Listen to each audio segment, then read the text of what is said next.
especially welcome you, Hossam. Hossam is a colleague of mine here in Norrköping at Lindköping University, and I always feel so proud and secure to have Hossam as a colleague doing his very interesting research, especially focusing on the Palestinian diaspora in Germany, but with a broader context of Palestinian diaspora. So without more ado, I'll leave the floor to you, Hossam, and you are welcome to go on talking. And then after Hossam has finished, there's the possibility of following up with chat questions. And you can write them you can write them in Swedish, you can write them in Arabic, which he understands perfectly, but Orwa will translate for people like me, and of course in English also. So, thank you for being here, Hossam. Yeah, thank you. Thank you, Anders. Very glad to be here with Stop by Israel, and thank you, Orwa and Anders, for the invite. Everyone can hear me well, yeah. Yeah, it's a good I think opportunity to to talk about many concepts and many sort of topics that surround statelessness around the Nakba Day coming up as well. So I think this is a very interesting discussion, and I hope I am able to sort of contribute with some insights from stories and ethnographic stories that I have come across in my research and people I've interacted with. So I'll start right away, and when speaking about statelessness, it's often citizenship then becomes an obvious contrast category when we talk about statelessness, and citizenship sometimes is seen as a contrast, and we kind of have to speak about both. And while we may have different thoughts and opinions about national identities, citizenship, and borders, they are problematic categories. But the way the system that maintains them is built and regulated, it remains the only possible path that governs many aspects of people's lives, and that is in relation, obviously, to the rights to residency in a geographical territory, or access to public services, mobility within the territory that they reside in, or outside of the territory. And so, of course, there are many stateless groups in the world. So Palestinians are one of them, but Kurds in Syria, Rohingya in Myanmar, there are many groups who kind of face that same reality, although the political context of that may differ. It's also statelessness. It's also a status that sticks with the person often a lifetime, unless, of course, they're able to gain citizenship in another country that then changes aspects of that category. Like one of the individuals, I'll share their story today.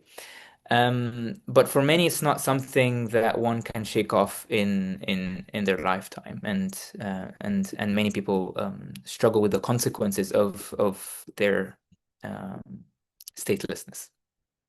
So the starting point of this talk is within the framework of contemporary citizenship systems. So it's not. I won't go before 1948. Actually, it's kind of the trajectory is from 1948 onwards, and the national identity of Palestinians before 1948 and under the British, but also before that under the Ottoman nationality law that was sort of passed in 1869, was different to a degree to our modern day categorization of citizenship. Nonetheless, it still had it allowed Palestinians who resided in these territories, and even not just Palestinians, but all peoples residing under the Ottoman Empire, the right to reside, travel, trade, and education, and so on. So something that the partition plan in 1948 that ultimately created the Zionist state or Israel have robbed the Palestinians of these rights, and until this day, obviously not all Palestinians have the same kind of rights to mobility within historic Palestine, the borders of historic Palestine, but also outside of said borders. So in relation to mobility, and that's something that is quite major, that has a major consequence since the occupation of Palestine in 1948, the Palestinian passport that once, even under the British mandate, allowed Palestinians to come and go and so on, it ceased to hold the same legitimacy and the same recognition that it once had, even under the British occupation and the British mandate. And now, and since 1948, but onwards, and moving on to another checkpoint in 1967, those have been checkpoints where it has delegitimized the Palestinian passport and the right to mobility and so on. So I'll focus in today's examples that I will mention. One will be about Palestinians in Syria and Palestinians in Lebanon. And those are two sort of stories that I've encountered. So many of those who fled, Palestine, as many of us know, fled as refugees to neighboring Arab countries like Lebanon, Jordan, Syria, Egypt, and so on. And those who fled to Syria in particular didn't have a path to become Syrian nationals. I mean, in other countries as well, but in Syria, despite their long-term residency and until now, there was no path to becoming Syrian nationals. And some were able to eventually, for example, in Jordan, be able to get obtain a Jordanian passport or citizenship, Lebanon or Egyptian passport even. But in Syria, that remained quite different. And obviously not everyone has been able to obtain these citizenship status. But the reason the rest couldn't get those status like these passports was primarily due to something called the Casablanca Protocol, and maybe some of us are familiar with that. And this was signed in 1965. And it was between the Arab League or the League of Arab States at that time, and it had a few signatories at the time of its agreement, and then later more Arab states joined in. But basically, it had a central principle that Palestinians should retain their national identity. That's one of the principles it had, and consequently their right to return in the future to Palestine. So if they remain Palestinians and we in the future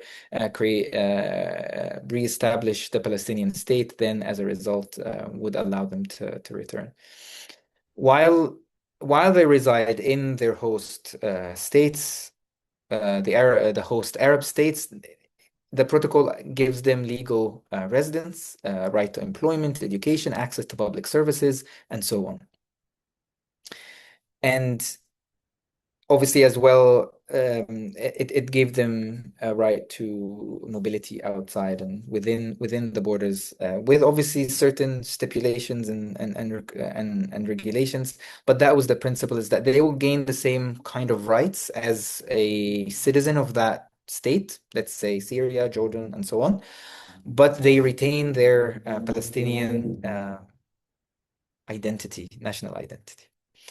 While this sounds, on paper sounds good, but it had major consequences on Palestinians, and it actually meant that many of them will have to go through difficult circumstances in terms of travel, but also in terms of access to services in the countries that they reside in. So I'll start with Ayman. Ayman is a Palestinian who was born and raised in Al Yarmouk refugee camp in Syria.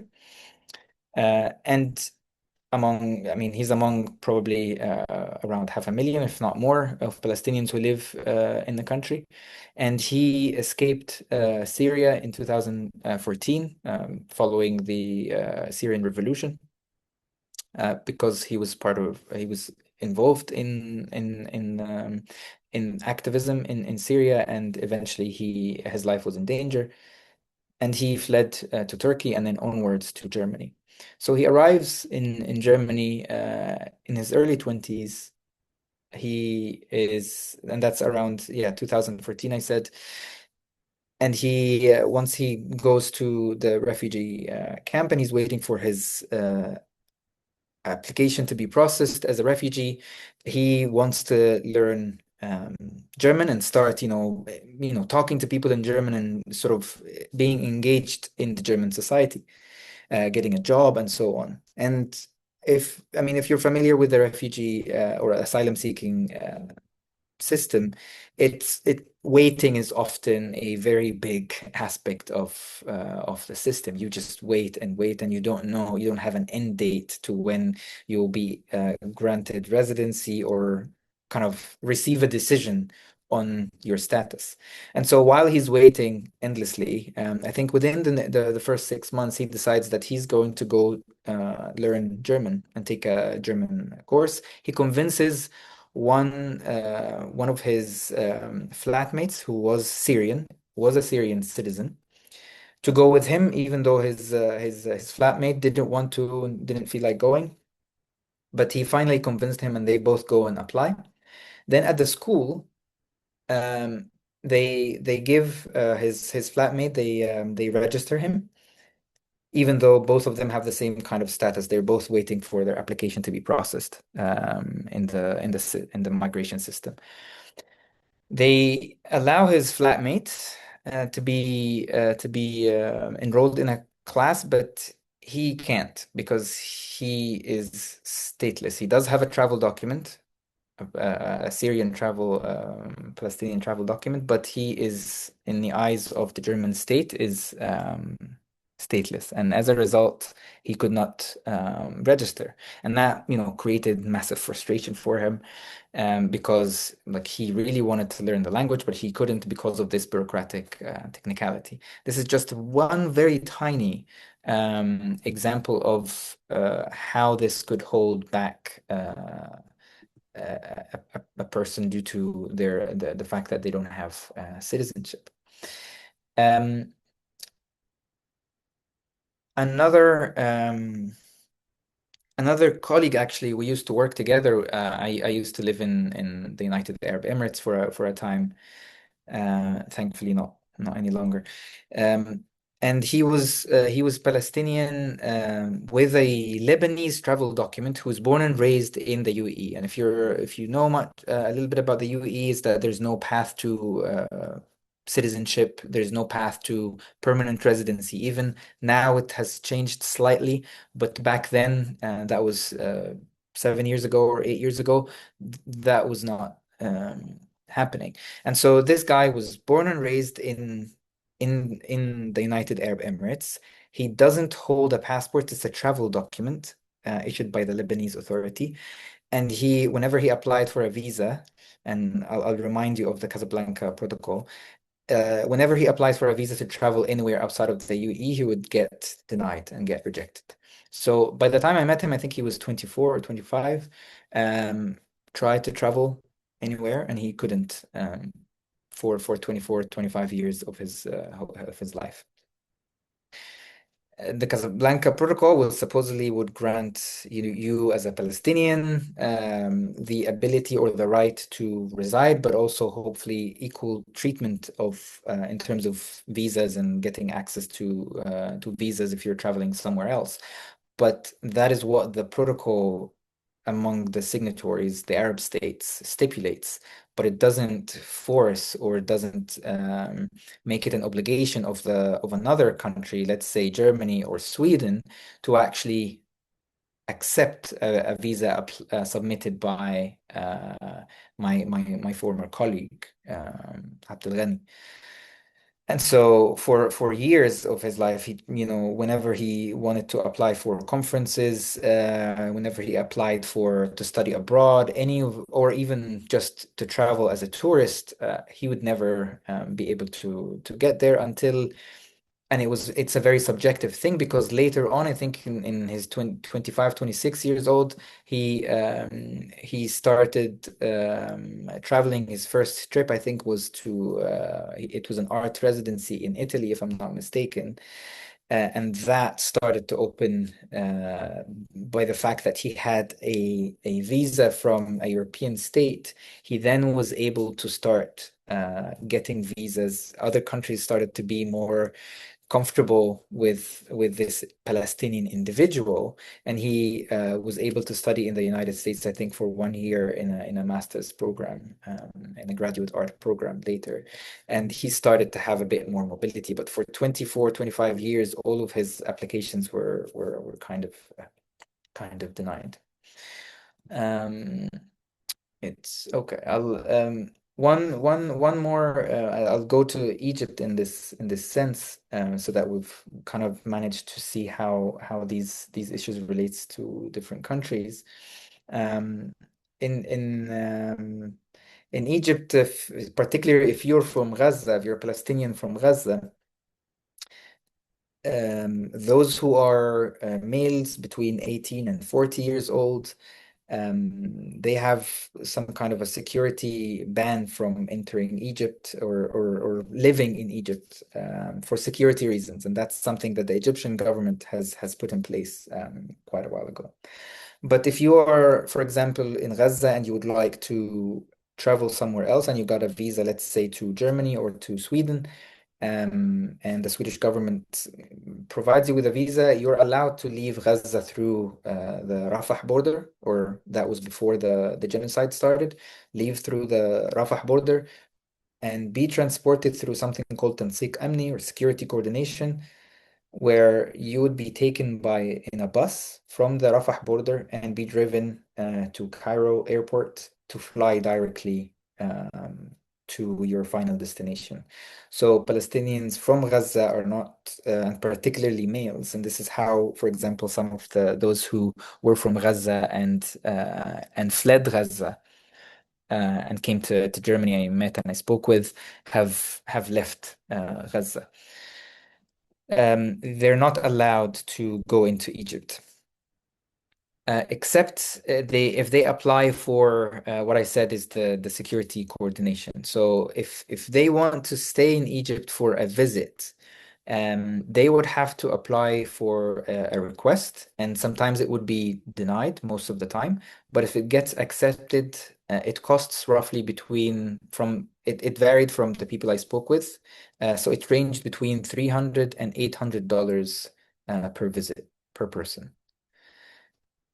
Just to put this in context, Egypt has a visa on arrival for almost every citizen in the world, except for those who are exempted, and it costs $25. So anyone sitting in this room probably could go to Egypt and pay $25, and they would be allowed in. But for Palestinians, particularly Palestinians from Gaza, males 18 to 40, it costs up to $800 per visit. I think I can do one last example that it connects Egypt and Gaza and Germany in that sense, so that we were able to see more of these type of like severe consequences of the fact that you do not have access to embassies in your own country. You're not recognized as a citizen. A student that I met in the past year. She's in Gaza, and she got accepted to a German program, a German and Swedish program. It's a joint program between a German university and Karlstad University. She got a scholarship through Erasmus, and she got accepted in the program. And when she applied for the residency permit to go to Gaza, to go from Gaza to Germany. And this particularly shows how the situation is also after the genocide has started. So all of the people I spoke with so far, this has been before the genocide, which had severe consequences, of course, but this is now happening during the genocide. She tried to apply for residency, and basically the response she received from the embassy, there's no embassy or consulate inside of Gaza. So before the genocide, they would have to go either. Your options are either at the Ramallah office in West Bank, and that's obviously not possible for Gazans to go to the West Bank, except in very limited cases, and most likely you won't be able to do so. Or go to Amman in the consulates in Amman in Jordan, or go to the consulates or the embassies in Cairo. And most of people in Gaza, they would go to the consulate in in Cairo. And so the German embassy basically told her, well, you need to get your application done in the Cairo office. That's the only way you can get it. But in order for her to get to the embassy in Egypt, she needed a visa or a permit from the Egyptian authorities to allow her into Egypt. So she needed a permit to get into Egypt so that she can get a visa that allows her to travel onwards to Germany. And she was stuck in that sort of triangle because the Egyptian authorities asked her for a German visa in order to allow her inside of Egypt. So if she had had a German visa, she could actually enter Egypt through the Rafah border, but she doesn't have a German visa. She wants to go to Egypt to get the German visa. And so that was a closed loop where she basically needed one visa to get the other, and she needed the other to get the first one. So it was obviously devastating. She couldn't leave Gaza. She remains in Gaza till today. That was a year ago, almost a year ago, and there's absolutely no path for her to leave. On the other side, some students, for example, who had been accepted in programs in Italy or in I think I want to say Netherlands, but I'm certain about the program in Italy, Ireland as well. There has been some type of security coordination between the Irish Foreign Ministry and the embassies in Amman, where they actually evacuated the students onto Amman. They got their visas once they arrived in Amman, and onwards they left. So this was a coordination with the Jordanian government, and the host or the receiving countries, and it was done through the Red Cross and obviously coordination with the occupation forces. So I'll stop here. And then maybe this will allow us some time for some discussions, and I'm happy to answer some questions if you have any. Thank you. Thank you, Hossam. You started out with the case of studying German in Germany and so on.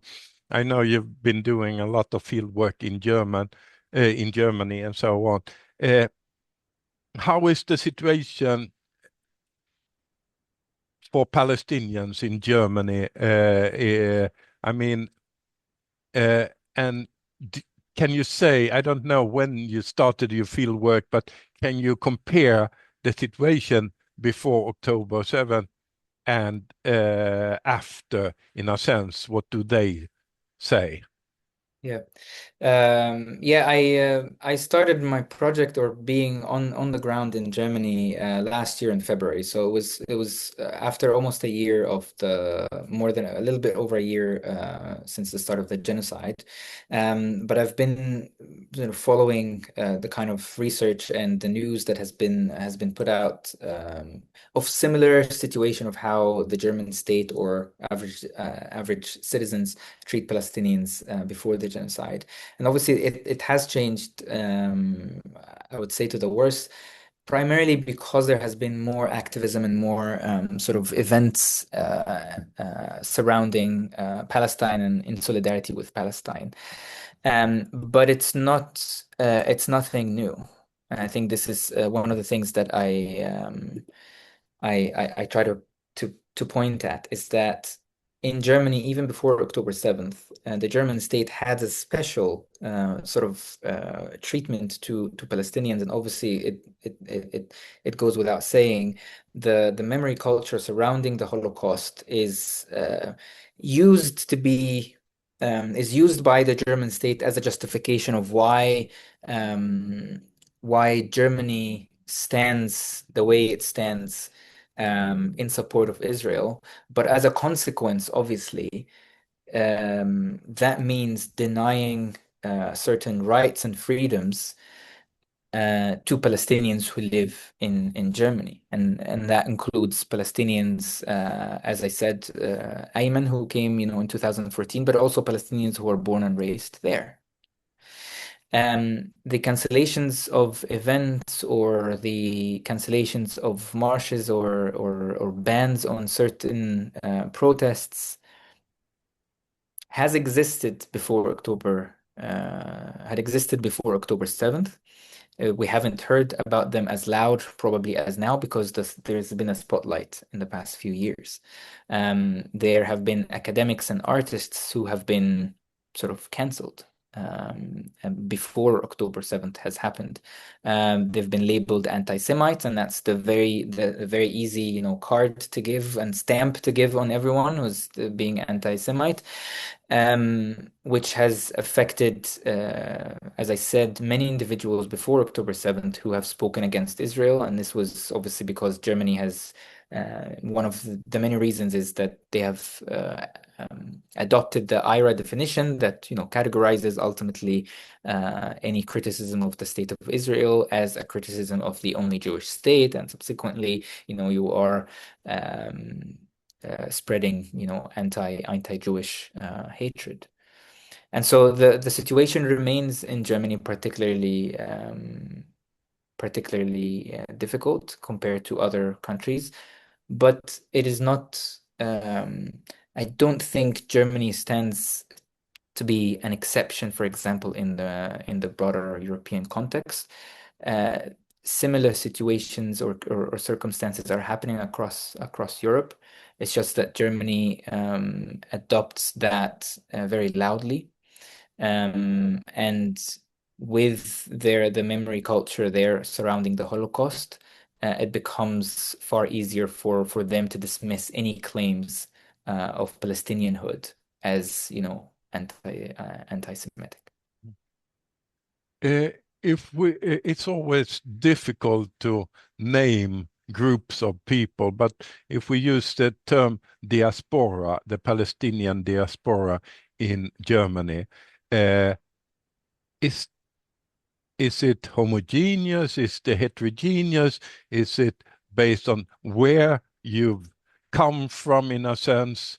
Palestine, Syria, Germany, or Palestine, Lebanon, Germany, Palestine, Egypt, or Palestine directly to Germany? And what about age? Right, yeah. No, I think it's definitely a complex sort of group, in my opinion, because I think the trajectories of how you ended up in Germany shapes a lot of the different relationships that you have with either state authorities, access to services, and so on. So I think while there might be some commonalities, but I think there is also a lot of differences.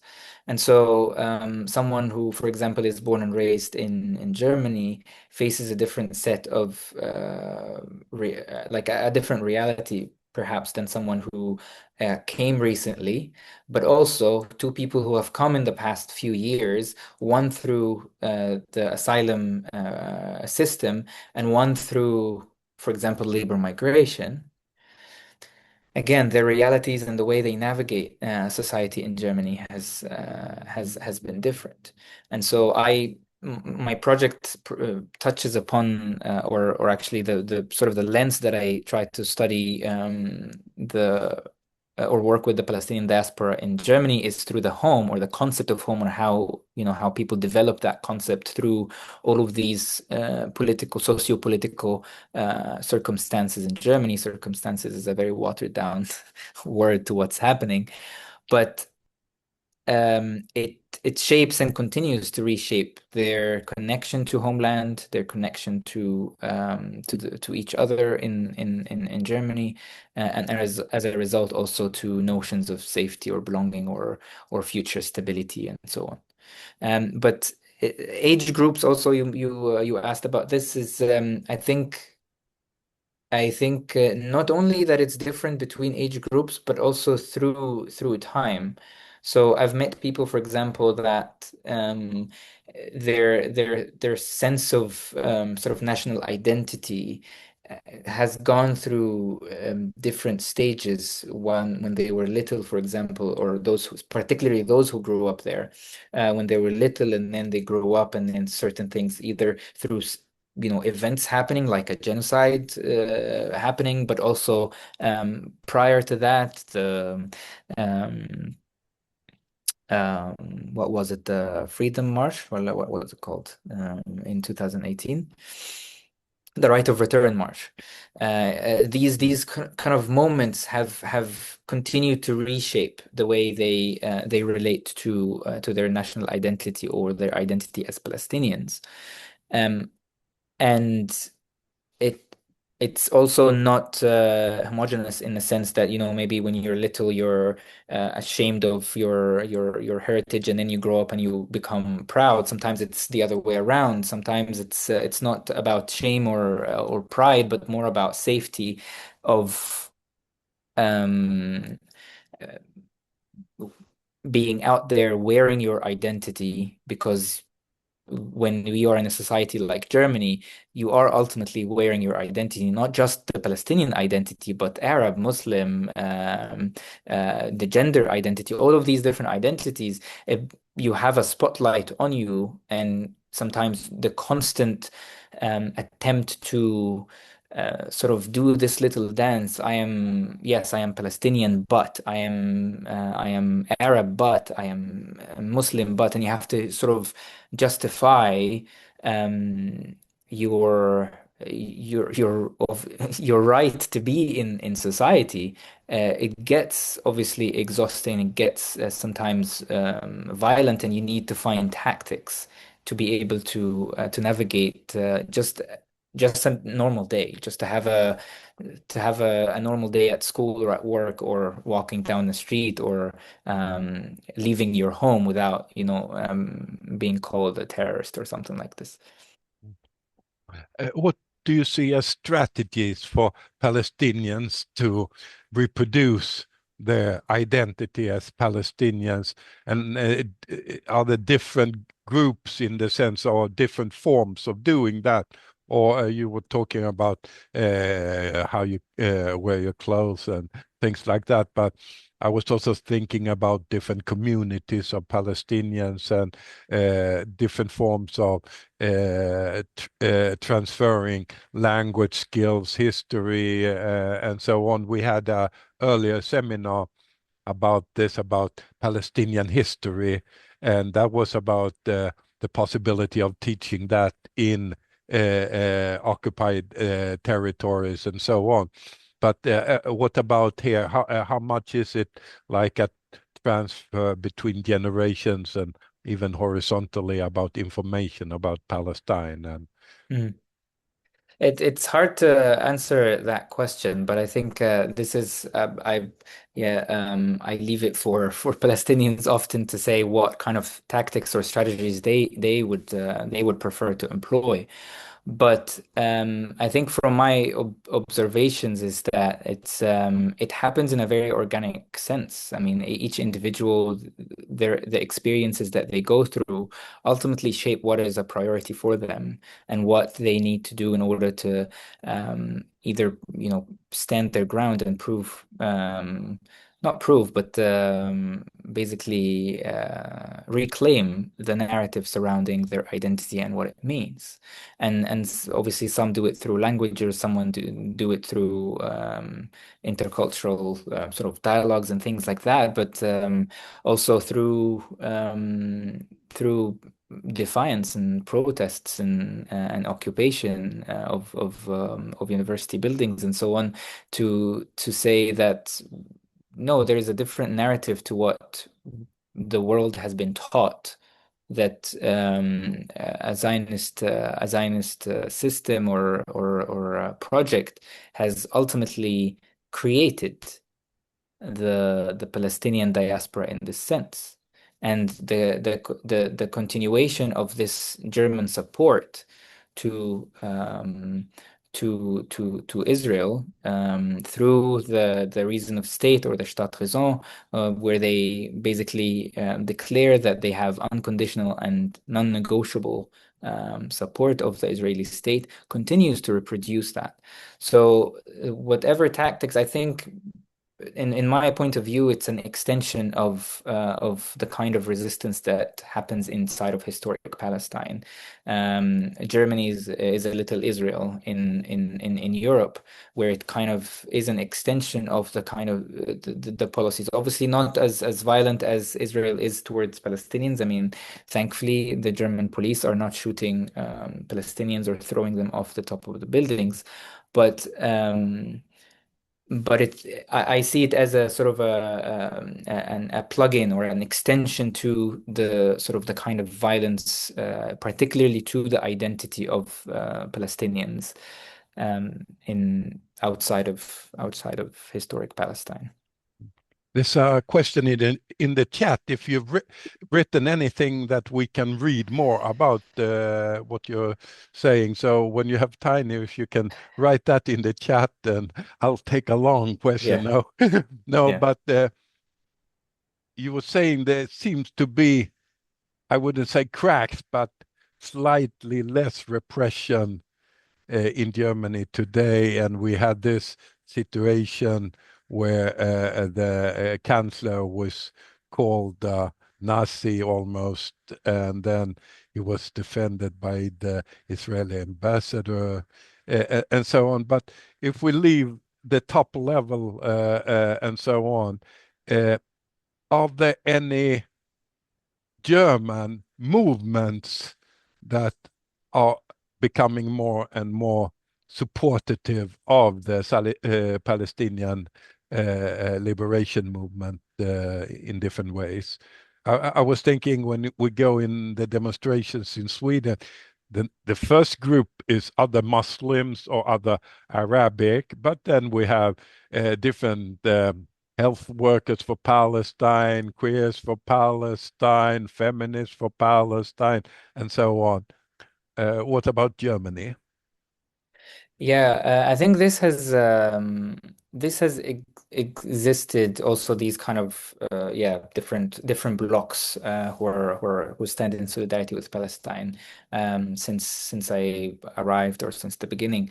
But I think the short answer to this is that no, there's no from the state itself, there hasn't been a change in position, and I don't foresee that happening anytime soon.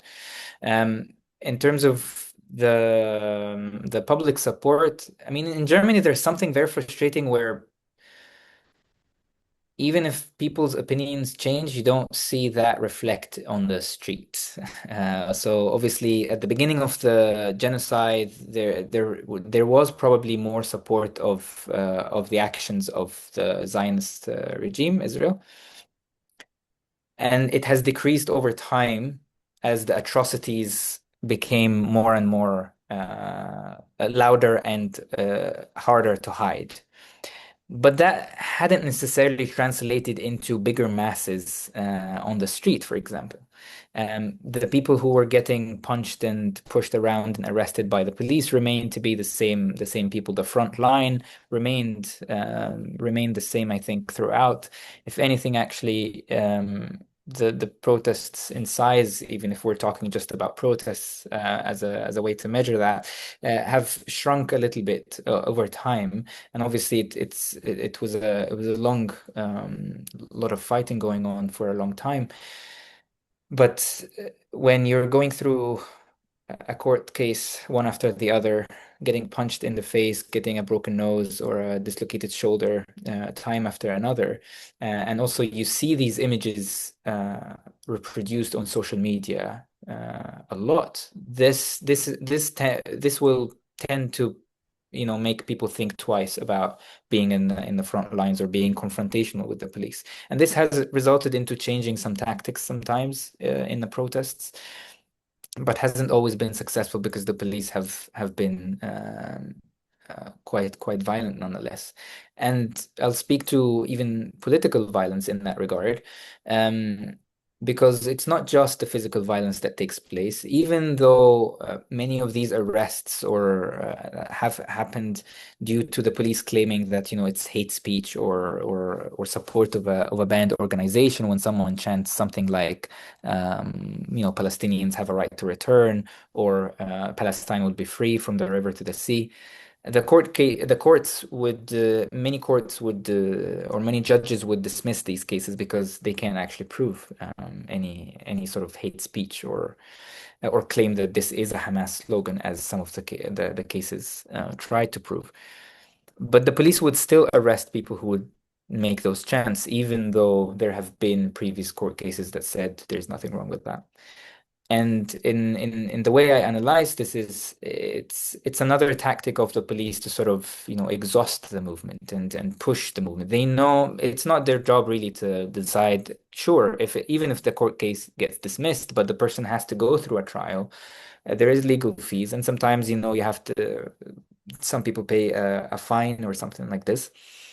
So you're still going through the process that maybe sometimes could lead to you losing your job. And this is what happened to Ayman, the first person I spoke with about today, is that his involvement in protests and ultimately being harassed by the police like this led to a police investigation that raided his home and raided his workplace. And his employer, fired him or terminated him for that reason, which, funnily enough, it was a false termination, and he fought this in court and won twice, and put the employer in such a difficult position. And the employer is the state of Germany.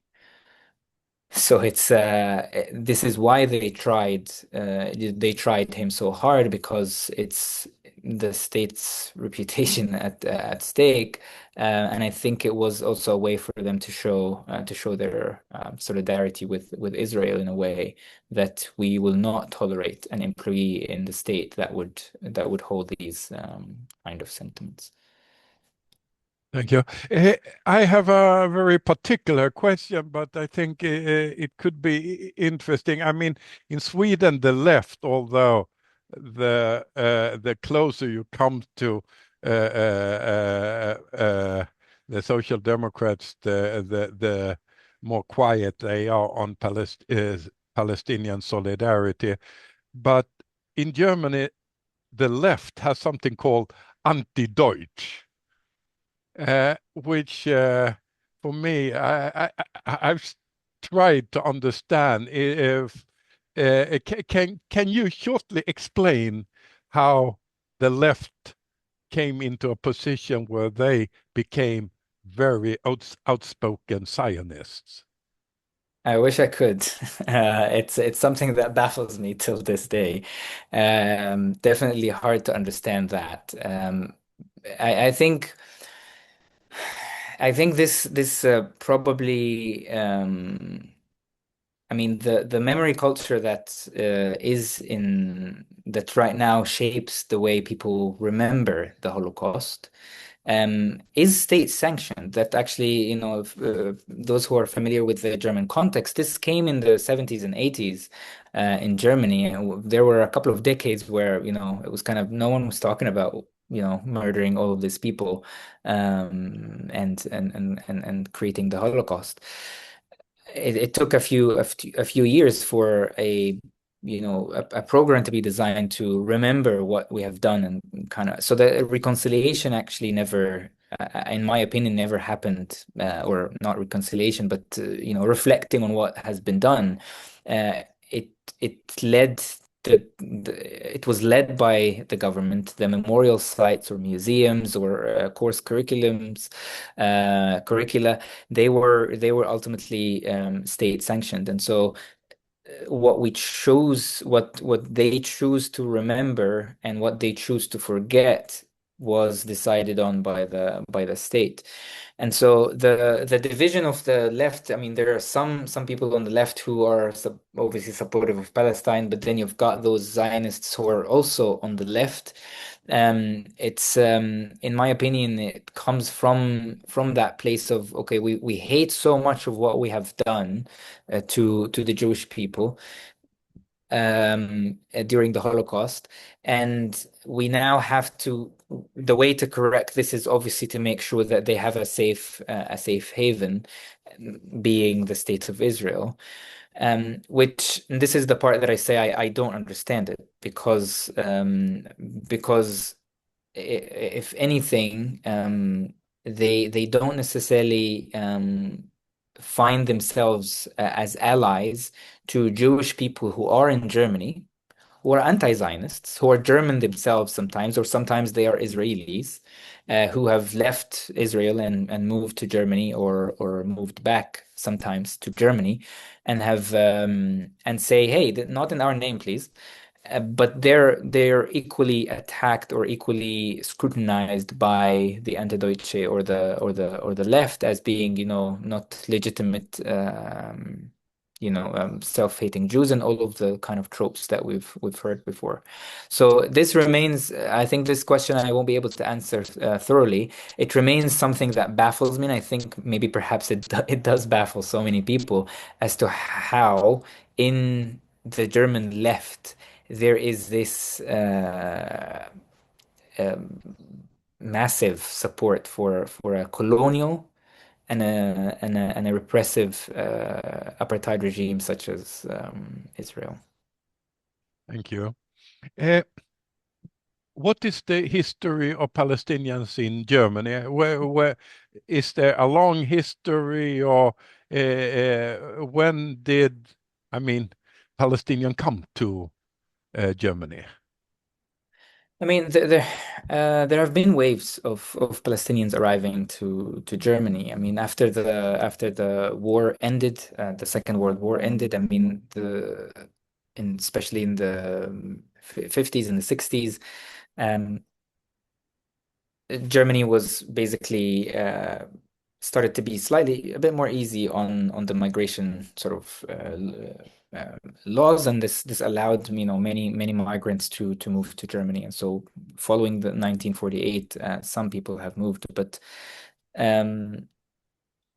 when, for example, the waves that have come after that, we've got 1967 war, and this had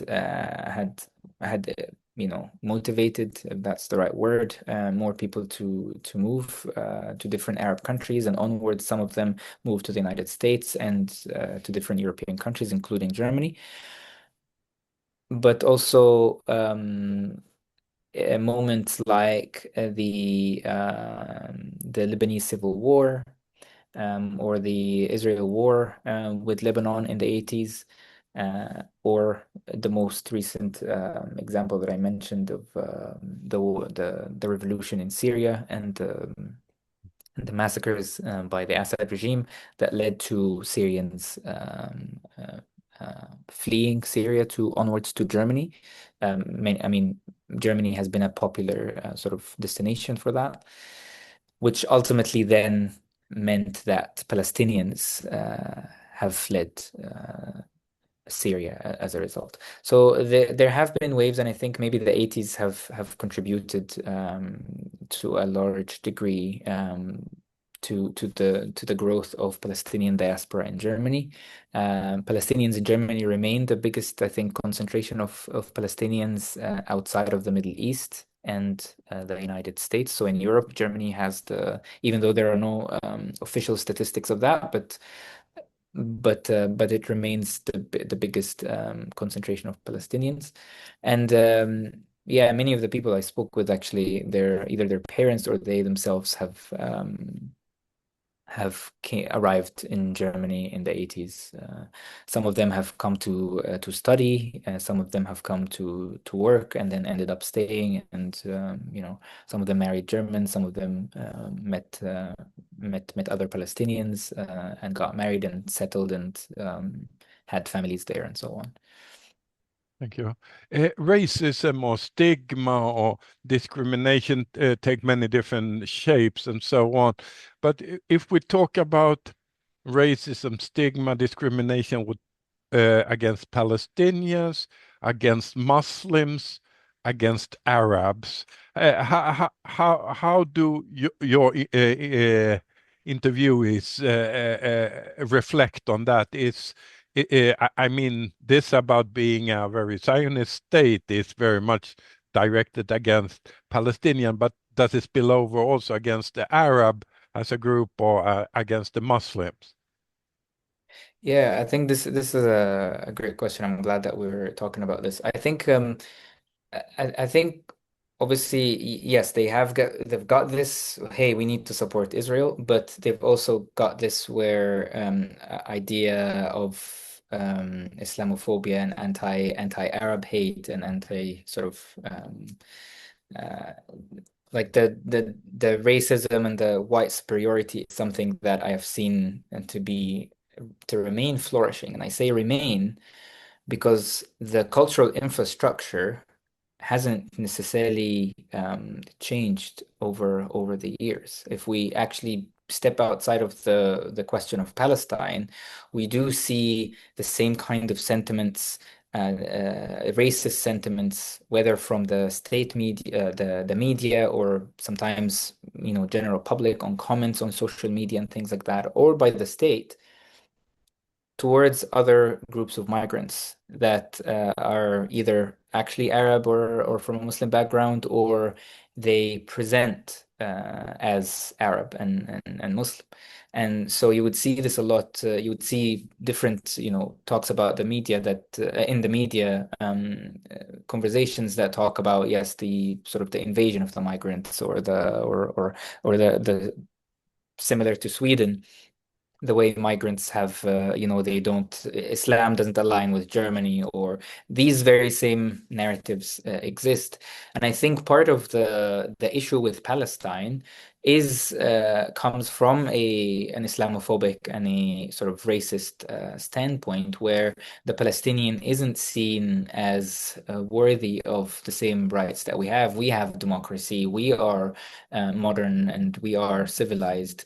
And the other isn't, and the other in this case is Palestine. At some point, it was Syrians, or remains Syrian refugees, Afghanis, Kurdish people. So and I mean, before that, I mean, it was Jewish populations, queer people,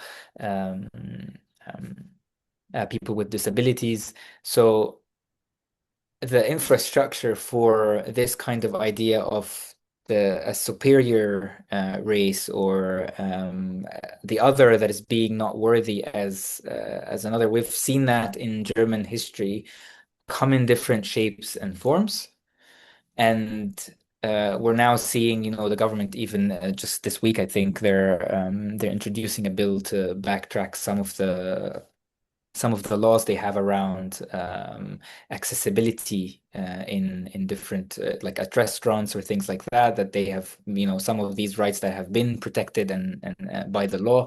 They want to sort of walk back some of these regulations that have been put in place or supported by the government. So we're not just seeing the Palestinian being the subject of this kind of racism. We're seeing other groups of migrants, but also not even, migrants. It's kind of a wild society at this, not just at this stage, but it has been going on. I think Palestine has put Germany under the spotlight, and I think this is something significant here. Is that what I started with, saying that this is not really exceptional. This is not out of. A lot of people get uncomfortable when I say this in Germany, but it's not out of character. That this is happening to Palestinians. There has been a reproduction of this over the years towards different group of people, and the German state hasn't really found a way to make sure that the society is, as they claim, egalitarian and equal and tolerant and accepting of others. It's rather the opposite. And now with the AfD, the right wing, the far right, gaining more and more popularity in the polls and in the elections, it's going to become perhaps more difficult, not just for Palestinians, but for minority groups at large and migrants and so on. Thank you. I missed, Marie wrote in the chat, do you, when you were talking about Germany being the biggest or the country with most Palestinians and so, do you know, she writes, do you know why Germany became so a large immigration country for Palestinians? There are probably many reasons, but one I'm familiar with is through different moments in the past few decades. I mean, from the 50s, 60s onwards, there have been Germany has been quite uh, not tolerant is not the right word, but I have needed migrants, and it was easy to get to Germany at some point. And in the 80s, you could just go and show up and say, "Hey, or even in the 80s, right before the fall of the Berlin Wall, um, just saying that I am a refugee or I am coming here to seek asylum, especially in West Germany, but equally, I'd say also in the JDR and in East Germany, you would just get a stamp and you would get in. And so many people actually found it very easy to get to Germany in the 80s because West Germany, they didn't really ask too many questions necessarily or scrutinize those who are fleeing. Are they fleeing JDR or are they fleeing other countries? And many have migrated from the GDR being non-German, like they came from other parts of the world or other countries, and were fleeing the GDR to West Germany. And so I think the fact that Germany had a system where it would allow many migrants and refugees to come. This has contributed, but I'm sure there have been other other reasons.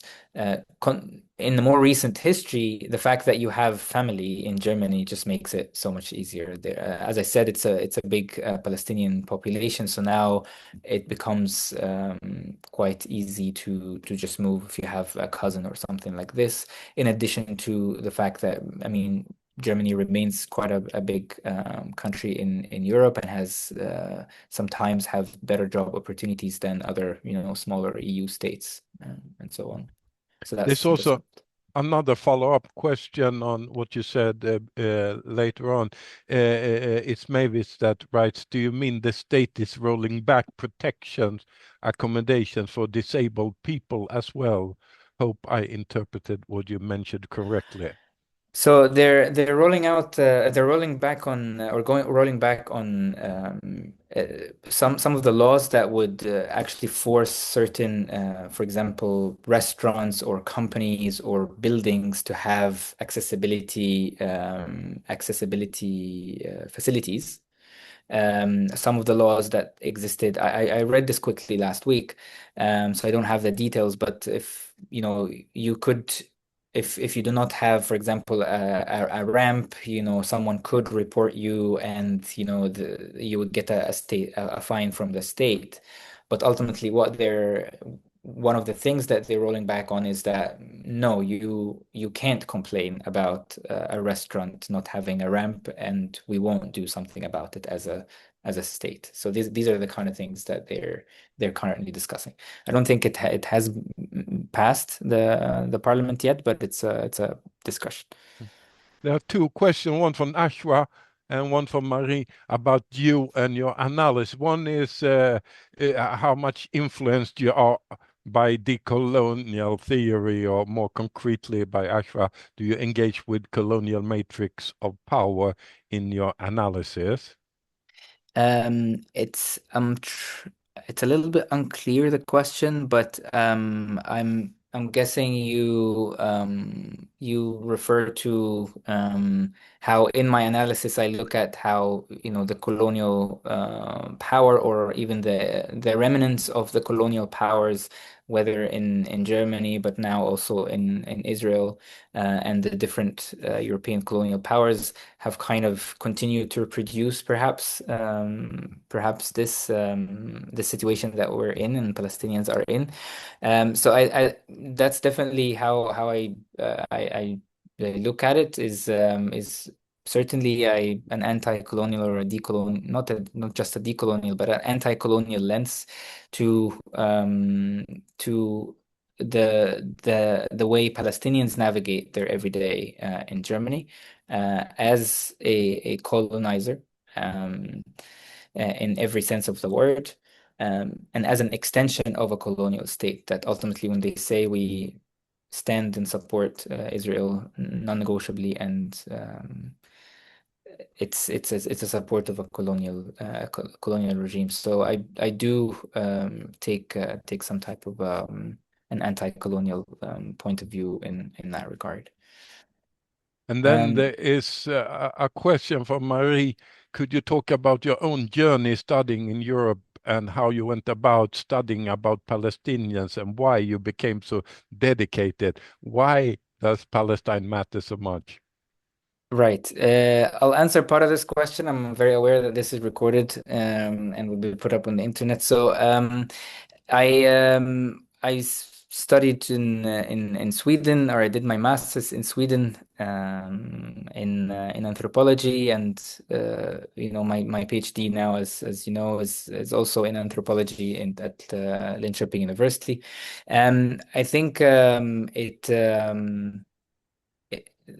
studying Palestine, the reason why it matters, I think there is especially in academia, but even outside of academia, when we're trying to understand, as you were saying, after the colonial power matrix, there's something in Palestine about every issue. When we talk about environmental crisis, for example, and we look at the amount of the decimation of agriculture and wildlife in Palestine, the deliberate decimation on the hands of the Israeli regime, we can study it live. It remains one of the biggest and long-lasting colonial projects, and perhaps violent colonial projects still this day. So if we are, studying or need to understand how colonial powers in the past have operated, or why, and on all of that, we have an example right in front of our eyes. If we want to understand the complex relations between the global north and the global south, if these are appropriate categories, there is Palestine remains at the heart of this. Even apartheid, I mean, we've always talked about or have studied the South African apartheid in my studies and so on, as the example of a type of discrimination that was coined by the apartheid, the South African apartheid regime. But then we see Palestine, or we see the Zionist state in Palestine going far and beyond definitions of apartheid, and inventing new ways of discrimination and dispossession against the native population. So I think this is what I would say why Palestine is important, and why it's important to study Palestine and learn from Palestine and Palestinians. Because it touches I think in every aspect of our life that is important to us, to try and understand how we could live in a more just world. I think Palestine has some type of contribution to that. But in the end of the day, I think something just not to so that we don't exceptionalize Palestine or Palestinians. Palestine is ultimately, or should be, a piece of land, and Palestinians should be people who go about their everyday life just like all of us.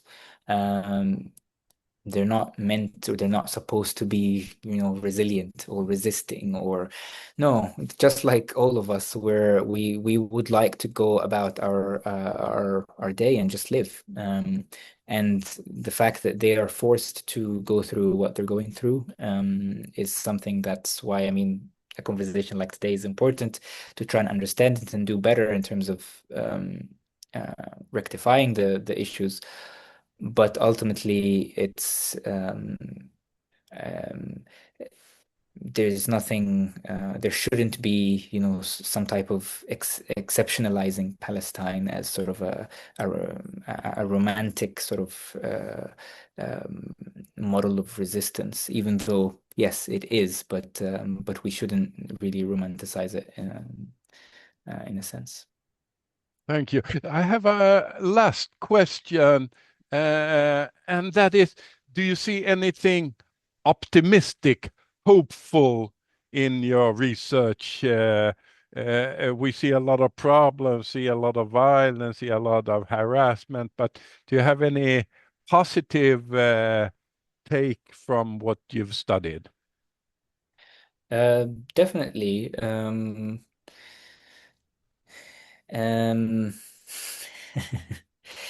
it certainly is a bleak present and past, and probably the future is quite difficult. But I think the the Zionist state is cracking. I mean, we're able to see the how they're scrambling, even though it's coming at a very, very expensive cost to the Palestinians.